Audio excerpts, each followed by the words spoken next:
Guide Dogs is a charity. It began when the first 4 guide dogs qualified from a tin shed in Wallasey in 1931. At the moment we have about 5,000 working partnerships in the United Kingdom. We breed all our own puppies. We breed about 1,300 puppies a year.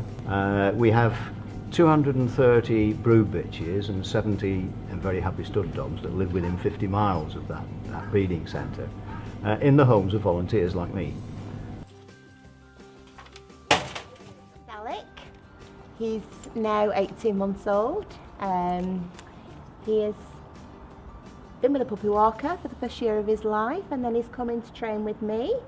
Very bright, responsive, willing, loves to work, little boy. He's only just come back to me, so I took him back home this weekend, assessed him. And assessing them all the time, I need to know the whole picture of him, you know. So he's been at home and back out to work again, and see if, because he's got a lot of confidence in me as well, obviously still got to let him do the job, but see if his dog distraction is still there as bad. You know, I'm very, very calm and relaxed with him, nothing's too much.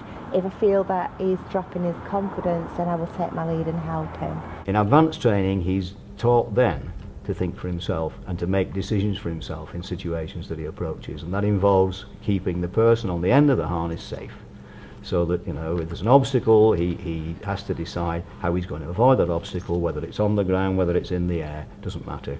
If there's a particular danger, then he's taught to avoid that danger and to make sure that the person on the end of the harness is safe at all times.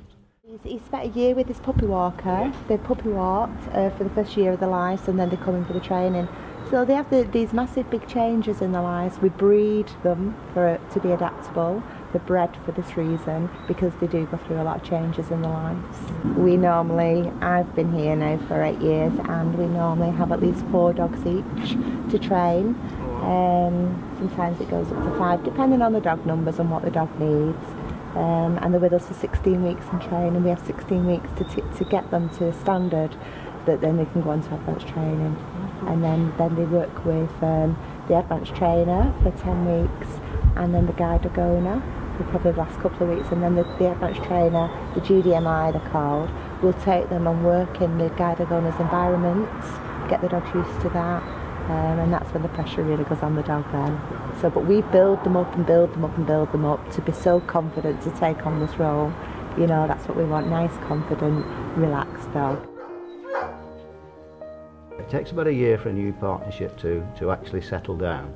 But once that partnership is established, then it is a very unique relationship. I can't think of another example of that sort of relationship where each is dependent on the other.